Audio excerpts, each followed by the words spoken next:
Talvez você nunca tenha falado sobre isso com ninguém, mas, no silêncio dos seus dias, existe uma inquietação que te acompanha. Ela surge discreta, como um arrepio leve na pele, quando você percebe que certas coincidências não são tão aleatórias assim. São encontros, números, palavras repetidas, sinais. Você os vê e sente. Algo dentro de você reconhece que há uma mensagem, mas a mente racional rapidamente tenta silenciar esse chamado, insistindo que é apenas imaginação. E então você fica dividido entre a intuição que pulsa e a dúvida que pesa. Carl Jung chamou isso de sincronicidade, eventos externos que se conectam com o seu mundo interno, formando uma espécie de ponte invisível entre o que você sente e o que acontece fora de você. Não são meras coincidências, são encontros significativos, que parecem guiados por algo maior. Mas essa ideia, ao mesmo tempo que encanta, também assusta. Porque, no fundo, talvez você tema estar se iludindo. Talvez tema que tudo isso seja apenas um delírio, um desejo desesperado de acreditar que a vida fala com você, quando na verdade, seria só o acaso. Mas e se não for? E se os sinais que você vê forem, na verdade, convites silenciosos, vindos da parte mais profunda de você? Convites da sua alma, tentando romper as muralhas rígidas da razão, tentando te lembrar de algo que você esqueceu, mas que nunca deixou de ser essencial. Arthur Schopenhauer falava de uma vontade cega que conduz à existência, uma força invisível, anterior à razão, que impulsiona tudo, sem que percebamos. Talvez essa vontade seja o que te faz ver sinais. Talvez você esteja sendo levado por algo maior do que imagina. Algo que não se explica com lógica, mas que se revela quando você para de resistir. E, nesse momento, eu te pergunto, e se esses sinais não forem apenas acontecimentos externos, mas, sim, manifestações vivas da sua própria alma? E se eles forem o chamado invisível, que há tanto tempo você espera ouvir? O erro silencioso, confundir sinais com confirmações egóicas. Há um movimento quase imperceptível que acontece dentro de nós, quando um sinal surge. A mente, ansiosa, corre para interpretá-lo. O ego, com sua necessidade constante de controle e validação, rapidamente se apropria daquilo que deveria ser um convite para o mistério, e transforma em uma confirmação conveniente. Assim, os sinais deixam de ser uma possibilidade de expansão, e se tornam reforços para as certezas que já carregamos. O ego quer respostas rápidas, quer segurança, quer garantias, e assim, transforma o sutil em previsível, o misterioso em ferramenta de autoproteção. Mas há um bloqueio vibracional que se instala nesse movimento. Quando você se fecha na necessidade de controlar o futuro, perde a capacidade de perceber o presente com clareza. Os sinais, então, se distorcem ou se silenciam. A pressa em obter confirmações impede que você veja o que realmente está sendo mostrado. Nem sempre aquilo que aparece é o que você quer, mas é sempre o que você precisa. O problema é que o ego só quer o que deseja, não o que cura. Esse é o risco da chamada espiritualidade performática, quando os sinais passam a ser buscados não como instrumentos de transformação, mas como validações para escolhas que já foram feitas, muitas vezes movidas por medo ou carência. A alma quer evoluir, mas o ego quer permanecer confortável. E nessa dissonância, muitos acabam se iludindo, interpretando sinais que, na verdade, são apenas projeções de suas próprias resistências. Pense em alguém que, repetidamente, vê os mesmos números, ou encontra os mesmos símbolos, momentos antes de mergulhar novamente em um relacionamento tóxico. Acredita que são sinais positivos, quando, na verdade, são alertas ou espelhos. O que se vê fora sempre reflete o que se vive dentro. A neurociência nos ajuda a compreender esse fenômeno. O viés de confirmação atua como um filtro psíquico, fazendo com que percebamos seletivamente apenas aquilo que valida nossos desejos e crenças. O sistema de ativação reticular, responsável por direcionar nossa atenção, reforça essa seletividade, transformando sinais em confirmações egóicas e nos afastando do verdadeiro chamado que eles carregam. O inconsciente se comunica, quando a alma fala através do mundo. Há uma força silenciosa, profunda, que busca incessantemente se manifestar através de você. O inconsciente não fala com palavras, ele fala com imagens, com símbolos, com eventos que, à primeira vista, parecem desconexos, mas que, quando você permite, se revelam como partes de uma mesma mensagem. Jung compreendeu isso com clareza. Os sinais são expressões da energia psíquica que foi reprimida, partes de você que foram esquecidas, negadas ou temidas, e que, agora, buscam voltar à consciência através do mundo. O mundo, nesse sentido, é um espelho quebrado. Cada pedaço reflete um fragmento de você. Muitas vezes, fragmentos que não foram integrados. E quanto mais partidos esses pedaços, mais distorcida se torna a sua percepção da realidade. Os sinais, então, surgem como rachaduras na superfície do cotidiano, pequenas frestas por onde sua alma tenta emergir. Por trás da busca incessante por sinais, existe um desejo oculto, o desejo de cura, de reintegração, de retorno à totalidade perdida. Quem vê sinais, quer, na verdade, reencontrar-se, mas nem sempre percebe isso de forma consciente. A alma, então, fala através do mundo, na esperança de ser ouvida. Os arquétipos, segundo Jung, são essas estruturas universais que compõem a psique humana e que se manifestam simbolicamente através das sincronicidades. Eles são imagens vivas, presentes na alma coletiva, que se atualizam através da sua experiência individual. Cada sinal, portanto, carrega uma mensagem que transcende você.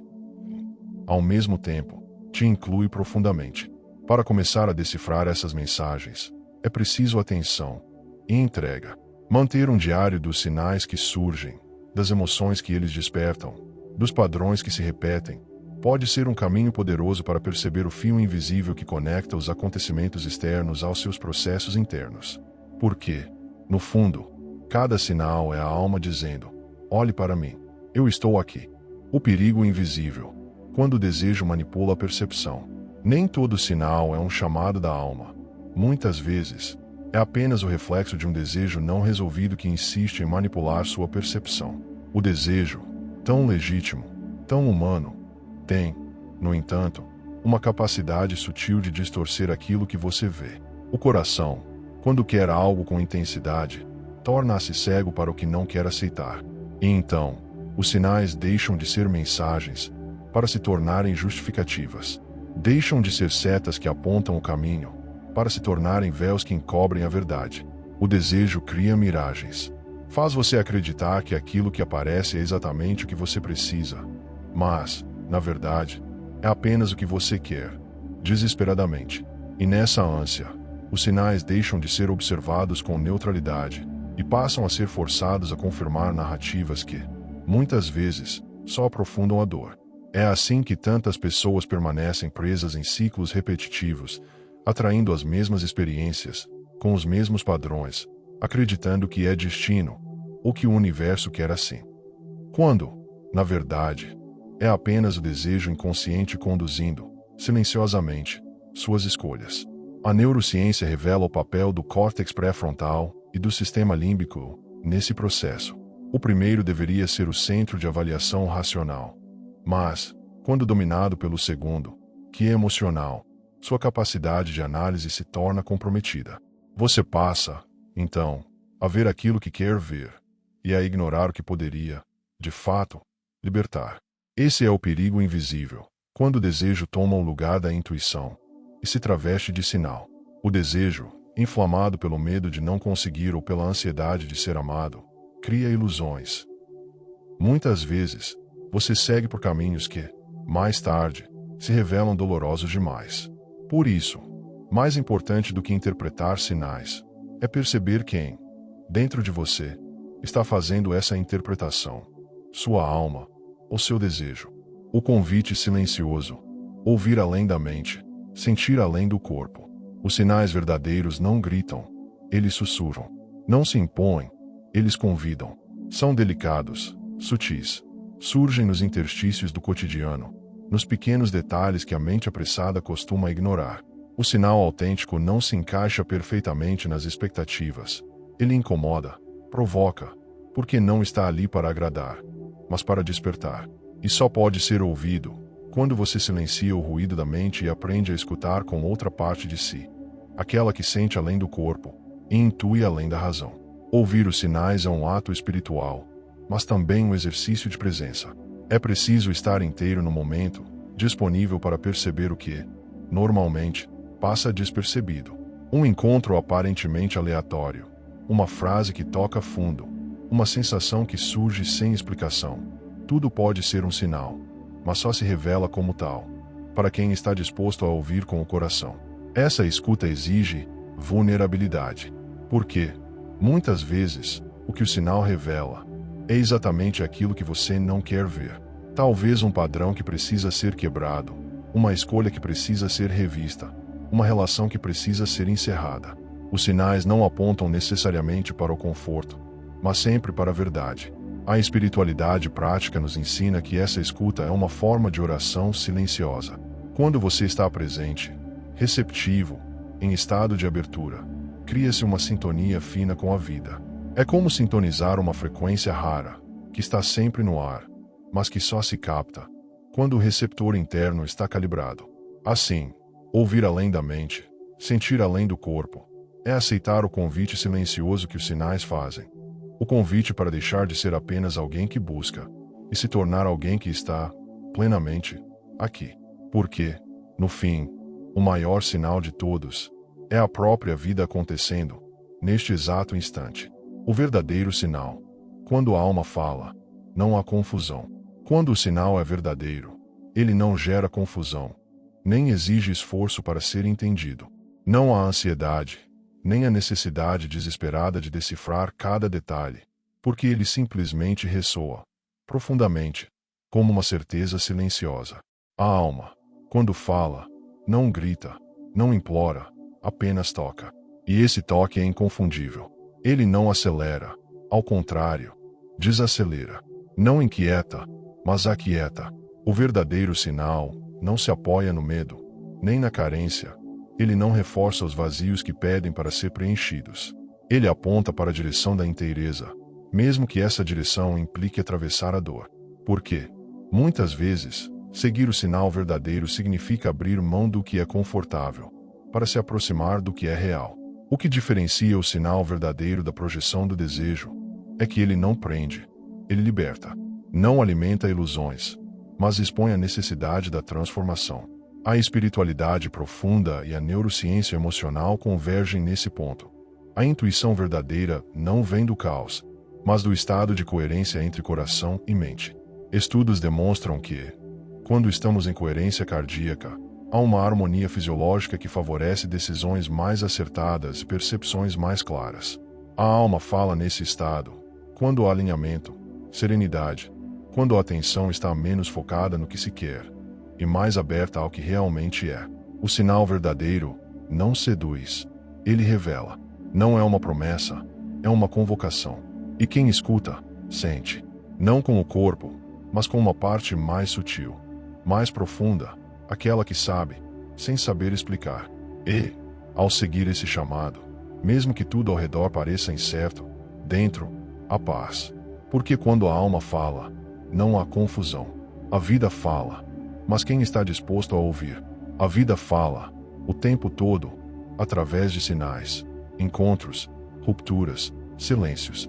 Ela sussurra verdades escondidas nos lugares onde menos se espera, e aponta caminhos, não para satisfazer seus desejos, mas para conduzi-lo à sua essência. O grande desafio não é identificar os sinais, mas aprender a escutar, para além da ansiedade, para além do medo, para além do desejo. Esse vídeo coloque a duração do vídeo aqui, de duração, mas a sua jornada é eterna. Não se trata de decifrar códigos ocultos, nem de buscar certezas absolutas. Trata-se de cultivar um estado de presença, onde o sinal verdadeiro possa ser reconhecido, não como algo extraordinário, mas como o fluxo natural da vida, conduzindo você, sempre, para mais perto de si mesmo.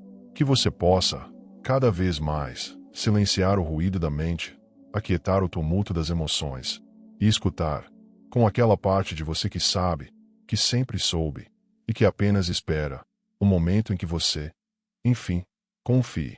A vida fala, mas quem está disposto a ouvir?